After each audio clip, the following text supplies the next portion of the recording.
Bismillahirrahmanirrahim. Assalamu alaikum students. Welcome to the lecture 1 of Botany 207 Phytogeography. Chapter 1 के अंदर हम introduction देखेंगे phytogeography का, which is basically the science of plant distribution on earth and it connects psychology, biogeography, conservation and climatic science together as a whole. तो बेटा इसकी definition और scope अगर हम देख लें तो फाइटोजियोग्राफी साइंटिफिक स्टडी है स्पेशल डिस्ट्रीब्यूशन की plants across the earth surface. होता क्या है कि आपके प्लांट्स जो हैं दुनिया में जो डिफरेंट जियोग्राफिकल एरियाज़ हैं उसमें उसकी स्पेशल स्पेशल मतलब डिफरेंट जगह पे डिफरेंट सिमेट्री के अंदर और स्पेस के अकॉर्डिंगली और उनकी एल्टीट्यूड लैटीट्यूड के अकॉर्डिंगली जो उनकी डिस्ट्रीब्यूशन है उसको अगर हम साइंटिफिक रूल्स एंड रेगुलेशंस की बेस के ऊपर स्टडी करते हैं तो दिस इज़ कॉल्ड फाइटोजियोग्राफी। और ये करती क्या है, it investigate the current vegetation pattern कि अभी जो मौजूदा जो पौधे जैसे ग्रो कर रहे हैं उसको, इसके अलावा हिस्टोरिकल प्रोसेसेस जो जो उस एरिया में हो चुके हैं, इसमें एवोल्यूशन और तमाम चीज़ें आ जाती हैं, और इसके अलावा इकोलॉजिकल मैकेनिज़म्स जो कि इसकी मौजूदा सूरत हाल को शेप करते हैं, ये तीनों हम इसके अंदर स्टडी करते हैं। तो बेसिकली अगर देखा जाए तो आपको यहाँ पर स्क्रीन पे नज़र भी आ रहा है कि जो फाइटोजियोग्राफी है ये न सिर्फ एक ब्रिज बनाती है डिफरेंट मल्टीपल डिसिप्लिन्स का, इसके अंदर आप इकोलॉजी भी स्टडी करते हैं, बायोजियोग्राफी भी, क्लाइमेटोलॉजी भी, टेक्सोनॉमी भी, और जो कि एक्सप्लेन करती है कि पौधे जहाँ ग्रो करते हैं वो वहाँ क्यों ग्रो करते हैं, ठीक है, रीजनिंग। इसके अलावा ये डिस्क्रिप्टिव और एनालिटिकल भी है, यानी इस न सिर्फ आप इस चीज़ों को डिस्क्राइब करते हैं बल्कि उसी की बेस पे इनका एनालिसिस भी करते हैं। आप वेजिटेशन को नक्शे के अकॉर्डिंगली मैप करते हैं डिफरेंट पोजीशंस के अकॉर्डिंगली, और जिसके लिहाज से आप एवोल्यूशनरी और इकोलॉजिकल दोनों मैकेनिज्म जो इसके पीछे कार फरमा होते हैं उनको एक्सप्लेन करने के भी काबिल होते हैं। यानी कि एवोल्यूशनरी पॉइंट ऑफ व्यू से इस जगह पर इस तरह की वेजिटेशन क्यों हुई, या ये वेजिटेशन अपने हालात के क्लाइमेट के अकॉर्डिंगली जो उस पर प्रेशर पड़े ये मॉडिफाई क्यों हुई, इसके अंदर क्या चेंज आया, और यही चीज़ इकोसिस्टम के अंदर उसकी मॉडिफिकेशन का कैसे बायस बनी। तो ये ना सिर्फ मल्टी डिसिप्लिन को ब्रिज करती है, डिस्क्रिप्टिव भी है, एनालिटिकल भी है, यानी इसकी बेस पे आप एनालिसिस भी कर सकते हैं और प्रिडिक्शंस भी कर सकते हैं। इसके अलावा इसमें आप दोनों तरह के पौधे स्टडी कर सकते हैं, जो वाइल्ड होते हैं और जो कल्टिवेटेड होते हैं, दोनों कवर हो जाते हैं इसके अंदर। इन्वेसिव स्पीशीज़, इंडेंजर्ड फ्लोरा और कल्टिवेटेड क्रॉप्स भी इसी के अंदर कवर हो जाती हैं। अब इस सब से हम क्या बना सकते हैं जो फ्यूचर में हमें हेल्प आउट करेगा, या मॉडिफिकेशन के अंदर या कंजर्वेशन के अंदर हेल्प करेगा, तो बेसिकली पॉलिसी एंड कंजर्वेशन इसके अंदर आ जाता है, जिसके अंदर हमें ये एफॉरेस्टेशन यानी कि जंगलात लगाने में हेल्प आउट करता है कि हमें पता चलता है कि कौन सी जगह पे किस तरह के जंगलात ग्रो करेंगे। तो एफॉरेस्टेशन जैसे मैं आपको बता रही थी कि जंगलात जब लगाए जाते हैं तो आपको वहाँ की लोकेशन का पता होना चाहिए, वेदर का पता होना चाहिए, और आपको प्लांट स्पीशीज़ का पता होना चाहिए, और ताकि आप इन्वायरमेंट को प्रोटेक्ट करके उसके अकॉर्डिंगली इसको चेंज किए बगैर आप फॉरेस्टेशन कर सकें। देन कंजर्वेशन बहुत इंपॉर्टेंट चीज़ है जो कि आप लास्ट सेमेस्टर में पढ़ भी चुके हैं। एग्रीकल्चर से रिलेटेड आपको पता है कि ये बेसिक नेसेसिटीज़ हैं, और सस्टेनेबल लैंड मैनेजमेंट, तो ये तमाम चीज़ों के लिए आपको फाइटोजियोग्राफी की ज़रूरत पड़ती है। Moving to the next slides, which is representing the branches of the phytogeography. इसके अंदर आपको तीन मेन ब्रांचेस नजर आएंगी। पहली है डिस्क्रिप्टिव है, दूसरी हिस्टोरिकल है, तीसरी इकोलॉजिकल है। जो डिस्क्रिप्टिव है वो मैपिंग एंड क्लासिफिकेशन करती है, हिस्टोरिकल है वो एवोल्यूशन एंड माइग्रेशन को स्टडी करती है, और जो इकोलॉजिकल है वो इन्वायरमेंटल एडेप्टेशंस को स्टडी करती है। अब जैसे वन बाय वन मैं आपको इसके पॉइंटर्स बता देती हूँ कि डिस्क्रिप्टिव जिसमें मैपिंग और क्लासिफिकेशन होती है, ये मैप करती है वेजिटेशन की टाइप्स को, और जो फ्लोरा है, जो फ्लोरिस्टिक रीजन्स हैं उनको। इसके अलावा ये क्रिएट करती है बायोडाइवर्सिटी हॉटस्पॉट इन्वेंट्रीज़ को, ये बताती है कि कहाँ पे बायोडाइवर्सिटी बहुत ज़्यादा है, वो उसका हॉटस्पॉट है, ठीक है, तो ये आपको उन एरियाज़ को इंडिकेट करेगी क्योंकि डिस्क्राइब कर रही है ना। फिर इस थर्ड पॉइंट में ये सपोर्ट करती है फ्लोरिस्टिक सर्विस को, और आपके पास ये कंजर्वेशन प्लानिंग के बारे में भी आपको हेल्प आउट करती है। तो ये जब तमाम चीज़ें आप डिस्क्राइब करेंगे तो ये तमाम पॉइंट्स आपके मद्देनज़र होने चाहिए। Then historical point of view से ये एवोल्यूशनरी एंड माइग्रेशन के अंदर कैसे रोल प्ले करती है कि ये एक्सप्लोर करती है प्लांट के एवोल्यूशन को जियोग्राफिकल टाइम पीरियड के अकॉर्डिंगली। जैसे आप लोगों ने पढ़ा भी था कि आपके पास डिवोनियन टाइम पीरियड है, जुरासिक टाइम पीरियड है, तो उसके अंदर डिस्ट्रीब्यूशन आपने तो एनिमल प्लांट्स दोनों की पढ़ी होगी एफएससी में, तो यहाँ पर जस्ट किसके पॉइंट ऑफ व्यू से, प्लांट्स के पॉइंट ऑफ व्यू से, कि कैसे प्लांट चेंज होते हैं over the time, and geological time period यानी कि जियोलॉजी के अकॉर्डिंगली जिसका टाइम चेंज होता है तो आपकी जियोलॉजी भी चेंज होती है, जियोग्राफी भी चेंज होती है, और उसके अकॉर्डिंगली वेजिटेशन भी चेंज होगी। देन नेक्स्ट पॉइंट है जो कि फॉसिल रिकॉर्ड के अंदर हम जब डीप इन डाइव इन करते हैं तो हमें पता चलता है कि कैसे कॉन्टीनेंटल ड्रिफ्ट थ्योरी जो है ना वो आपके पास अप्लाई होती है, क्योंकि आपको पता है कि जब डिफरेंट कॉन्टीनेंट्स एक दूसरे से दूर हुए, पहले ये एक ही प्लेट थे, वो दूर हुए, फिर कैसे उनके बीच में टेम्परेचर एनवायरनमेंट चेंज आया और ये एवोल्यूशनरी प्रेशर का बायस बना और वहाँ पे एवोल्यूशन हुआ। तो ये हिस्ट्री का एक पार्ट है, तो ये उस लिहाज से बताएगा। फिर माइग्रेशंस भी हुई, फिर उसमें बॉटल इफेक्ट और तमाम चीज़ें काउंट होती हैं। Then last but not the least ये एक्सप्लेन करती है जो मॉडर्न डे का जो फ्लोरा है एंशियंट माइग्रेशंस के थ्रू वो कैसे इवॉल्व हुआ। इकोलॉजिकल ब्रांच को अगर हम देखें तो ये आपको क्या बताती है, ये एनवायरनमेंट और उसकी अडेप्टेशंस के बारे में बताती है। ये स्टडी करती है क्लाइमेट को, सॉइल को, एल्टीट्यूड को, बायोटिक फैक्टर्स डिफरेंट जो हैं उनको, और उनके अंदर चेंजेस भी एग्जामिन न सिर्फ ये करती है बल्कि स्पीशी टॉलरेंस और उसकी रेजिलियंस के वो कितने हद तक टॉलरेट कर सकती हैं इन चेंजेस को। स्पीशीज़ आप में टॉलरेंस रेंज पढ़ी थी जब मैंने आपको जनरल ज़ूलॉजी पढ़ाई थी, उसके अंदर हमने ये चीज़ बहुत डिटेल में डिस्कस की हुई है। और रेजिलियंट कितनी है, यानी सख्त जान कितनी है, उसको झेल कितना पाएगी, इसको सर्वाइव कितना कर पाएगी, सर्वाइवल ऑफ द फिटेस्ट। ठीक है, last but not the least ये लिंक करती है आपके पास क्लाइमेट चेंज को और हैबिटेट फ्रेगमेंटेशन को, कि हैबिटेट कैसे छोटे छोटे फ्रेगमेंट्स के अंदर डिस्ट्रीब्यूट हुआ हुआ है, निशेस बन गई हैं छोटी छोटी, उसके अकॉर्डिंगली फिर इसको लेके चलेगा। तो बेसिकली 3 जो ब्रांचेस हैं उसमें डिस्क्रिप्शन भी है, हिस्टोरिकल एवेन्यू भी है एंड इकोलॉजिकल भी है। नेक्स्ट जो आपके पास स्लाइड है ये शो करी है इंपॉर्टेंस ऑफ द फाइटोजियोग्राफी को। अब इंपॉर्टेंस ऑफ फाइटोजियोग्राफी कंजर्वेशन के लिहाज से भी इंपॉर्टेंट है, एग्रीकल्चर एंड फॉरेस्ट्री के हिसाब से भी इंपॉर्टेंट है, क्लाइमेट चेंज एंड रिसर्च के हिसाब से भी है, अर्बन प्लानिंग के हिसाब से भी है कि शहर कैसे बसाए जाएँ, कहाँ पे ह्यूमन पॉपुलेशन होनी चाहिए, एजुकेशन एंड अवेयरनेस होगी लोगों को तो ही आपके पास इकोलॉजिकल लिटरेसी के अकॉर्डिंगली वो सस्टेनेबल प्रैक्टिसेस इन्वॉल्व करेंगे जिससे इन्वायरमेंट को ज़्यादा नुकसान ना पहुंचाएं और उसके साथ थ्राइव कर सकें। और पॉलिसी मेकिंग के थ्रू गवर्नमेंट जब तक इन्वॉल्व नहीं होगी और प्रोटेक्टेड एरियाज़, रिफॉरेस्टेशन और लैंड यूज़ का एक प्रॉपर रूल्स एंड रेगुलेशन के तहत नहीं चलेगी तो ये चीज़ें फॉलोअप नहीं की जा सकती। क्लाइमेट चेंज रिसर्च पाकिस्तान सबसे ज़्यादा इससे मुतासिर है, तो उसके लिए बहुत इंपॉर्टेंट है। न सिर्फ ये प्रिडिक्ट करती है कि कैसे वेजिटेशन जोन शिफ्ट होते हैं टेम्परेचर एंड रेनफॉल की पैटर्न शिफ्ट होने की वजह से, तो इसके अकॉर्डिंगली हम प्लानिंग कर सकते हैं। एग्रीकल्चर एंड फॉरेस्ट्री के अंदर ये आपको कैसे हेल्प आउट कर सकती है कि कौन सी बेस्ट सूटेड क्रॉप्स और ट्रीज़ हैं जो कि क्लाइमेट और सॉइल के टाइप के अकॉर्डिंगली हमें लगानी चाहिए ताकि हम उसका बेस्ट ले सकें। और कंजर्वेशन बायोलॉजी तो आपको पता ही है, ये न सिर्फ आइडेंटिफिकेशन और बायोडाइवर्सिटी के लिए ज़रूरी है बल्कि आपके पास एंडेमिक स्पीशीज़ और prioritisation of the protected areas को भी हाईलाइट करने के लिए ज़रूरी है। तो ये 6 जो है ना पॉइंट्स ये आपके फिंगर टिप्स पे हों जो कि इंपॉर्टेंस ऑफ फाइटोजियोग्राफी को एक्सप्लेन करते हैं और ये स्कोप को भी कवर करते हैं। देन अगर थोड़ी सी इसके हिस्टोरिकल बैकग्राउंड पे जाएं तो अर्ली 1800s में इसकी हिस्ट्री स्टार्ट होती है एंड देन फिर हम लेट 1800 में जाएंगे, उनको फिर कनेक्ट करेंगे। सबसे पहले अलेक्जेंडर वॉन हम्बोल्ट जो है ना, उन्होंने इनको फादर ऑफ प्लांट जियोग्राफी भी कहा जाता है। इन्होंने किस पे काम किया था, इंट्रोड्यूस्ड वेजिटेशन जोन्स, यानी वो वेजिटेशन जोन जहाँ पे इंट्रोड्यूस की गई थी वेजिटेशंस उन पे स्टडी किया था। और isothermal lines based on the altitudes and climate पे काम किया था, यानी जहाँ टेम्परेचर सेम होता है वो वाले एल्टीट्यूड्स और वहाँ का क्लाइमेट पे काम किया था। तो उसकी इनिशिएशन यानी कि आप कहें कि ये फादर ऑफ प्लांट जियोग्राफी इसलिए कहा जाता है कि उन्होंने इस काम की बुनियाद डाली थी। देन ये तो अर्ली 1800 में था। लेट 1800s में आपके पास वार्मिंग आ जाते हैं जिन्होंने फोकस किया था ऑन इकोलॉजिकल अडेप्टेशन के ऊपर, यानी कि इकोलॉजिकली इकोसिस्टम के अंदर जब चेंजेस आती हैं तो कौन सी अडेप्टेशन होती हैं, जैसे कि ड्रॉट अगर आया है या वहाँ पर सैलिनिटी नमक ज़्यादा हो गया है या टेम्परेचर ज़्यादा हो गया है डिफरेंट एक्सट्रीम में, तो इकोसिस्टम कैसे अपने अंदर चेंजेस को लेके आता है। अब इन्हीं दोनों की काम यानी अर्ली एंड लेट 1800 की बेस के ऊपर आपके पास एक श्रिम्पर साइंटिस्ट था, उन्होंने क्या काम किया एंड देन मॉडर्न ईरा में हम क्या काम करें इनको डिस्क्राइब कर लेते हैं।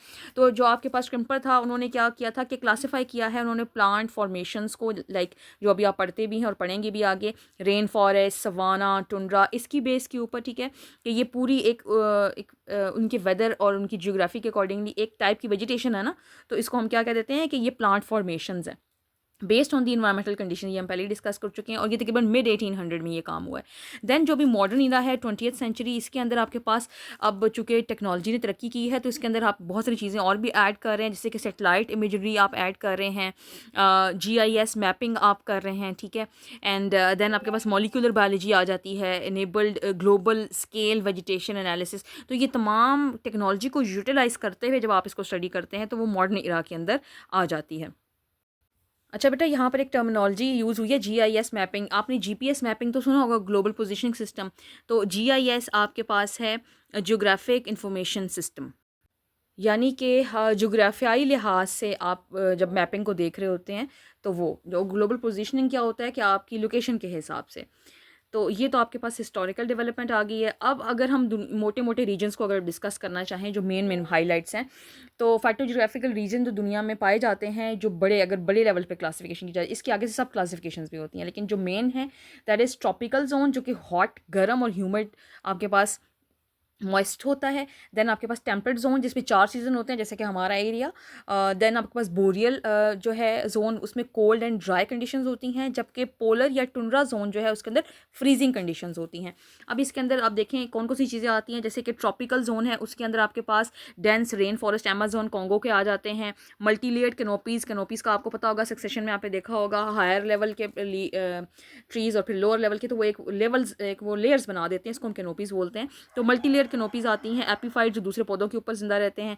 हाई बायोडाइवर्सिटी इसके अंदर होती है ट्रॉपिकल रेन फॉरेस्ट में, ट्रॉपिकल जोन्स के अंदर। कार्बन सिक्वेस्ट्रेशन हब, क्योंकि जब डाइवर्सिटी बहुत ज़्यादा होती है, प्लांटेशन बहुत होती है, तो जाहिर सी बात है वो आपके पास बायो ऑगमेंटेशन करती है, यानी अपने अंदर कार्बन डाइऑक्साइड को जब प्रिजर्व करती है बायोमास की शक्ल में, तो कार्बन डाइऑक्साइड हम कह रहे हैं वहाँ पे सिक्वेस्टर हो रही है, तो इस वजह से इनको हम कार्बन डाइऑक्साइड या कार्बन सिक्वेस्ट्रेशन हब्स भी कहते हैं। देन है जी आपके पास टेम्परेट जोन। अब जिस इसके अंदर डिसीडियस फॉरेस्ट आ जाते हैं, ग्रासलैंड्स आ जाते हैं, यूरोप के और नॉर्थ अमेरिका के। डिस्टिंक्ट इसके अंदर मौसम होते हैं, प्रॉपर सर्दियाँ, गर्मियाँ, बहार, खज़ां, और wide varieties of crops and timber, यानी लकड़ी वाले आपको यहाँ पर पौधे मिलेंगे। बोरियल जोन जो है उसके अंदर कॉनीफरस फॉरेस्ट, स्प्रूस, फर, पाइन वगैरह आ जाएंगे। इसमें सर्दियाँ लंबी होती हैं और एसिडिक सॉइल्स होती हैं यहाँ की, और ये ग्लोबल कार्बन स्टोरेज के लिए यूटिलाइज़ किए जाते हैं नेचर की तरफ से, ठीक है। देन आपके पास पोलर और टुंड्रा रीजन जो है, जो कि फ्रीजिंग टेम्परेचर जहाँ पे होते हैं, यहाँ पे मॉसेस, लाइकन्स, ड्वार्फ्स, श्रब्स होते हैं आपके पास परमाफ्रॉस्ट के ऊपर। एंड फ्रेजाइल इकोसिस्टम होता है, क्योंकि हाईली सेंसिटिव होता है क्लाइमेट चेंज के अकॉर्डिंगली। तो अगर पाकिस्तान में देखा जाए तो हमारे जो बोरियल या जो टुंड्रा इकोसिस्टम्स हैं काफ़ी फ्रेजाइल हैं, जो गिलगित बल्तिस्तान और इस साइड पे हैं, और ज़रा सा भी 1, 2, 4 डिग्री सेंटीग्रेड का टेम्परेचर ऊपर नीचे होगा तो ये बहुत फ्रेजाइल है, वो सबसे सीवियरली वही इफेक्ट होंगे सबसे पहले। देन है आपके पास फाइटोजियोग्राफिकल जोन्स ऑफ पाकिस्तान, जैसे मैंने लास्ट स्लाइड की लास्ट में मेंशन भी किया गिलगित बल्तिस्तान वगैरह का। तो आपको पाकिस्तान के अकॉर्डिंगली इन जोग्राफिकल जोन्स का पता होना चाहिए कि हमारे मुल्क में इन जोग्राफिकल जोन्स की डिस्ट्रीब्यूशन किस लिहाज से है। अगर हम नॉर्दर्न हाईलैंड्स की बात करते हैं, गिलगित बल्तिस्तान, चित्राल की, हिमालयंस जो आपके पास एरिया आ जाता है, इसके अंदर आपके पास एल्पाइन मेडोज़ आ जाती हैं, वादियाँ, ठीक है। अल्पाइन आपको पता है चीड़ वगैरह की तरह। कोनीफेरस फॉरेस्ट आ जाते हैं। मेडिसिनल एंड एंडेमिक जो वहाँ की स्पीशीज़ हैं वो आ जाती हैं। अगर हम पोटोहार, जिस एरिया में हमारा कॉलेज और हमारा एरिया भी लोकेटेड है, पोटोहार प्लेट्यू और मरी हिल्स की बात कर लें तो ये पंजाब के नॉर्थ में लोकेटेड है और ये सब ट्रॉपिकल एरिया में आता है। इसमें पाइन एंड ओक फॉरेस्ट भी हैं, लेकिन ये अर्बन एक्सपेंशन से इनको थ्रेट है, यानी कि शहर और आबादी बढ़ती जा रही है, तो ज़ाहिर लोग इसकी कटाई करके वहाँ पर रिहाइश अख्तियार करते हैं, तो इसको ख़तरा है। इंडस प्लेन्स की बात करते हैं तो ये पंजाब और सिंध में आता है। ये ट्रॉपिकल एरिया है, प्योर ट्रॉपिकल। इसमें एग्रीकल्चर होता है। आपको पता है कि पाकिस्तान एक एग्रीकल्चर कंट्री है, और यहाँ पर जितना भी ट्रॉपिकल एरिया है, जो कि वादी सिंध का जो मैदान है उसमें, जो कि कुछ पंजाब और कुछ सिंध में आता है, वो लोकेटेड है। और इसके अंदर रिवराइन आपके पास वेजिटेशंस होती हैं। सैलिनिटी भी हो सकती है और वाटर लॉगिंग भी होती है, क्योंकि दरिया के साथ साथ है तो पानी ज़्यादा जब लगता है तो वहाँ पर सैलिनिटी भी होती है एंड वाटर लॉगिंग के इशू भी क्रिएट होता है। कोस्टल बेल्ट की आप बात करें, जो कि सिंध और मकरान के साहिल के ऊपर है, तो ये इसके अंदर कोस्टल एरिया तो है, लेकिन ये ट्रॉपिकल भी है साथ में। इसमें मैंग्रोव्स, जो कि कम गहरा पानी, जो समंदर का नमकीन पानी होता है, उसमें जो जंगलात होते हैं सबमर्ज्ड, उनको मैंग्रोव्स बोलते हैं। तो ये उन एरियाज़ में मैंग्रोव्स पाए जाते हैं और सॉल्ट टॉलरेंट स्पीशीज़ होती हैं, और ये आपके जो साहिली इलाके हैं उसको न सिर्फ प्रोटेक्ट करती हैं, और न सिर्फ प्रोटेक्ट करती हैं बल्कि ये बायोडाइवर्सिटी का भी बायस है, ये फिशरीज़ का बायस है। वहाँ नायाब किस्म की फ़िशेज़ मौजूद होती हैं, जो कि पाकिस्तान एक्सपोर्ट भी करता है सी फूड वहाँ पर, ठीक है, उनकी जड़ों वगैरह के अंदर। तो ये बहुत इंपॉर्टेंट है। ये आपके पास सॉइल एरोजन को भी रोकता है, जो साहिल समंदर के किनारे होती है। तो मैंग्रोव्स बहुत इंपॉर्टेंट है। दैन पाकिस्तान में अगर हम बलूचिस्तान के पहाड़ों और डेजर्ट्स का जिक्र न करें तो ये बात नामुकम्मल होगी। तो ये बलूचिस्तान में पाए जाते हैं और ये ज़ीरोफिटिक कंडीशन रखते हैं, जिसमें हार्डी श्रब्स होती हैं, कांटेदार झाड़ियाँ एंड ग्रासेस हो सकती हैं, जो कि ऐसी आम वाली ग्रास नहीं, ऐसी ग्रास जो कि खुश्क साली को क्या कर सकते हैं, अडॉप्ट कर सकती है या वहाँ पर रह सकती है। और ऐसी जगह जहाँ पे मिट्टी की तह कम है वहाँ पे भी ग्रो कर सकती हैं, और भी इस तरह के एक्सट्रीम्स। अभी मैंने आपको स्टार्ट में ये बात बताई थी, ये कैसे फाइटोजियोग्राफी के अंदर हम ये सारी चीज़ें स्टडी करते हैं, एवोल्यूशन के पॉइंट ऑफ व्यू से भी और इकोलॉजिकल चेंज के पॉइंट ऑफ व्यू से भी। तो ये बातें अब आपको यहाँ पर भी कनेक्शन दे रही होंगी, जैसे मैंने जिक्र किया कि पुअर सॉइल, ड्रॉट और एक्सट्रीम्स में कैसे ग्रो करते हैं। तो बेटा ये पाकिस्तान के कुछ फाइटोजियोग्राफिकल बड़े बड़े जोन्स थे। देन एप्लीकेशन जो है ना रिसर्च पॉलिसी के अंदर, इसकी क्या एप्लीकेशन है, एकेडमिक रिसर्च में क्या है, और पॉलिसी एंड कंजर्वेशन में इसकी क्या रोल है फाइटोजियोग्राफी का। तो फ्लोरिस्टिक अगर हम एकेडमिकली बात करें, जैसे आप अभी पढ़ रहे हो, तो एकेडमिकली आप इसको कैसे यूटिलाइज़ कर सकते हो रिसर्च के अंदर। आप फ्लोरा के फ्लोरिस्टिक सर्विस कर सकते हो, जो हमने क्लास में पहली क्लास में डिस्कस भी किया था, और आज आपने वो होमवर्क के तौर पर मुझे डिफरेंट रिसर्च गैप्स भी बताने हैं। और हर्बेरियम कलेक्शंस भी कर सकते हैं इसी के अकॉर्डिंगली डिफरेंट एरियाज़ की, ठीक है। देन वो भी आपका एक रिसर्च वर्क आता है। Then ecological modelling and vegetation mapping, कि इकोसिस्टम के हिसाब से आप कोई मॉडल कैसे बना सकते हो, और वहाँ पे फिर आप इम्प्लीमेंट्स को कैसे कर सकते हो, और वेजिटेशन की मैपिंग, ये भी एक इंपॉर्टेंट है, ये बात भी हमने डिस्कस की थी। Then biodiversity inventories for the national database, की नेशनल लेवल के ऊपर पाकिस्तान में ये काम होना चाहिए कि बायोडाइवर्सिटी कहाँ कहाँ लोकेटेड है आपके पास फाइटोजियोग्राफी के हिसाब से, इसके ऊपर लोकली काम होना चाहिए, ताकि हमारा अपना एक डाटाबेस मौजूद हो और हम एक क्लिक के ऊपर हमें पूरे पाकिस्तान के चप्पे चप्पे के बारे में पता हो। देन आपके पास बताया जा रहा है कि पंजाब यूनिवर्सिटी, कायद आज़म यूनिवर्सिटी और डिफरेंट जो लीडिंग इंस्टीट्यूट्स हैं वहाँ पे इसके बारे में रिसर्च हो रही है। अच्छा, नेक्स्ट जो है ना पॉलिसी कंजर्वेशन, गवर्नमेंट की बेस के ऊपर हम क्या कर सकते हैं। गवर्नमेंट जो है ना आपके पास डेजिग्नेट करती है different protected areas using phytogeographical data, जैसे मार्गला हिल्स नेशनल पार्क है, यूबिया नेशनल पार्क है, जो कि यूनिक वेजिटेशन वैल्यू रखता है, कि जो सिर्फ उस एरिया में पाई जाती है, कहीं और नहीं पाई जाती। तो गवर्नमेंट ऐसे इकदाम उठाती है और ऐसी पॉलिसीज़ बनाती है कि वहाँ पर वुड कटिंग अलाउ नहीं है, वहाँ पर शिकार अलाउड नहीं है, ताकि उनको प्रोटेक्शन दी जा सके, क्योंकि वो एक यूनिक वैल्यू रखता है। देन आपके पास IUCN एंड WWF, जो दो इंटरनेशनल इदारे हैं, ये रिलाई करते हैं टोटली ऑन फाइटोजियोग्राफिकल मैप्स, ठीक है, उन नक्शों के ऊपर जो कि पहले से इस स्टडी को करके हमने इस्टेब्लिश किए होते हैं फॉर इकोसिस्टम की हेल्थ की असेसमेंट, ठीक है। यानी आपका इकोसिस्टम हेल्दी है, नहीं है, बीमार है, ख़राब है, मरने वाला है, क्या है, तो उसको आप कैसे रिवाइव कर सकें। तो जब तक उसके पास फाइटोजियोग्राफिकल मैप्स नहीं होंगे तो वो उसके ऊपर काम नहीं कर सकता। तो बेसिकली ये रीढ़ की हड्डी है इन तमाम ऑर्गेनाइजेशन के लिए। Then community based forest management, कि फॉरेस्ट अकेला मैनेज नहीं होता जब तक कि वहाँ के लोगों को आप इन्वॉल्व नहीं करेंगे, कम्युनिटी को आप इन्वॉल्व नहीं करेंगे। तो कम्युनिटी बेस्ड फॉरेस्ट मैनेजमेंट के लिए भी फाइटोजियोग्राफी बहुत ज़रूरी है। और न सिर्फ इसके लिए बल्कि एग्रीकल्चर प्रैक्टिसेस, और एग्रीकल्चर प्रैक्टिसेस भी कैसी, जो सस्टेनेबल हों, यानी कि जो कि आप नुकसान ना पहुँचाएं एनवायरनमेंट को और बार बार री यूज़ एंड यूज़ कर सकें उसको। तो उसको हम कहें जो सस्टेन कर सकती हैं ना, जो सर्वाइव कर सकें। तो उस तरह की प्रैक्टिसेस को और प्रोग्राम्स को आप मुमकिन बना सकें। अगर मैं एक लास्ट स्लाइड की बात करूँ, इस चैप्टर के टेक अवेज़ क्या हैं, इसको अगर मैं समराइज़ करूँ बहुत जल्दी एक ग्लिम्स के अंदर, तो नंबर 1, फाइटोजियोग्राफी को आप एक्सप्लेन करेंगे कि कहाँ पे प्लांट ग्रो करते हैं, और पहले तो आप ये बताएंगे ना कहाँ ग्रो करते हैं और क्यों ग्रो करते हैं। तो आप ये क्या कहाँ भी बताओगे और क्यों भी बताओगे इस को पढ़ने के बाद। इसके अलावा ये मल्टी डिसिप्लिनरी है, तो ये लिंक करती है, ब्रिज करती है इकोलॉजी को, क्लाइमेट साइंस को और एवोल्यूशनरी बायोलॉजी को, ये इनका संगम है बेसिकली।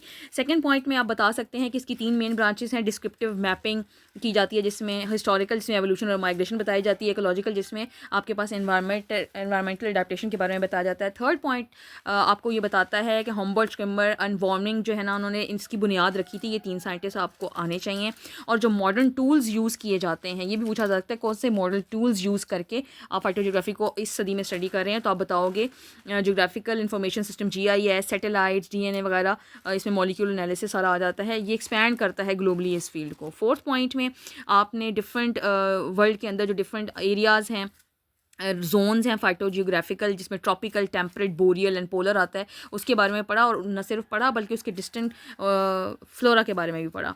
फिफ्थ पॉइंट में पाकिस्तान के अंदर जो है ना कितने जोन पाए जाते हैं, 5 जोन, हिमालयज़ के हाईलैंड से लेके सिंध के मैंग्रोव्स और बलूचिस्तान की सहराई कंडीशंस तक। 6 पॉइंट में आपने एप्लीकेशन, स्पैन, कंजर्वेशंस, ठीक है, डिफरेंट एप्लीकेशंस पढ़ी कि इसको कंजर्व कैसे कर सकते हैं, एग्रीकल्चर में कैसे यूज़ किया जा सकता है, क्लाइमेट रिसर्च में कैसे यूज़ किया जा सकता है, अर्बन प्लानिंग, यानी कि टाउन कहाँ कहीं पे बसाना है, कहीं पे अगर आपने कोई कॉलोनी बनानी है तो उसको कैसे प्लान करना चाहिए एनवायरनमेंट को डिस्टर्ब किए बगैर, जियोग्राफी को डिस्टर्ब किए बगैर। फाइटोजियोग्राफी ही बल्कि आपको हेल्प करेगी इसमें। एजुकेशन, लोगों को एजुकेट करना चाहिए, अवेयरनेस देनी चाहिए ताकि नेशनल पॉलिसी को डिवाइस किया जा सके। तो that was the end of today's lecture. Hopefully आपने ये तमाम चीज़ें समझ ली होंगी। इस इंट्रोडक्शन से आपको ये तमाम चीज़ें समझने में बहुत आसानी हो चुकी होगी कि नेक्स्ट इस कोर्स आउटलाइन के अंदर हम जो अगले टॉपिक्स को कवर करेंगे उसके लिए एक आपको आउटलाइन आपके माइंड में आ गई होगी कि फाइटोजियोग्राफी क्या है, क्यों ज़रूरी है, कैसे हेल्प करती है, हिस्टोरिकली इसकी इंपॉर्टेंस क्या है और कैसे हम इसको डीपली स्टडी करेंगे। तो इंशाल्लाह नेक्स्ट जो आपके पास चैप्टर्स आ जाएंगे और नेक्स्ट लेक्चर्स जो होंगे उसके अंदर हम इसको कंक्लूड कर लेंगे। Thank you so much. इंशाल्लाह मैं आप लोगों को असाइनमेंट जो है वो आप लोगों के ग्रुप में अलग से जो क्वेश्चंस हैं असाइनमेंट है वो इस चैप्टर से रिलेटेड वो मैं ग्रुप में शेयर कर दूँगी। Thank you so much for your time and consideration. जज़ाकल्लाह। अल्लाह हाफ़िज़।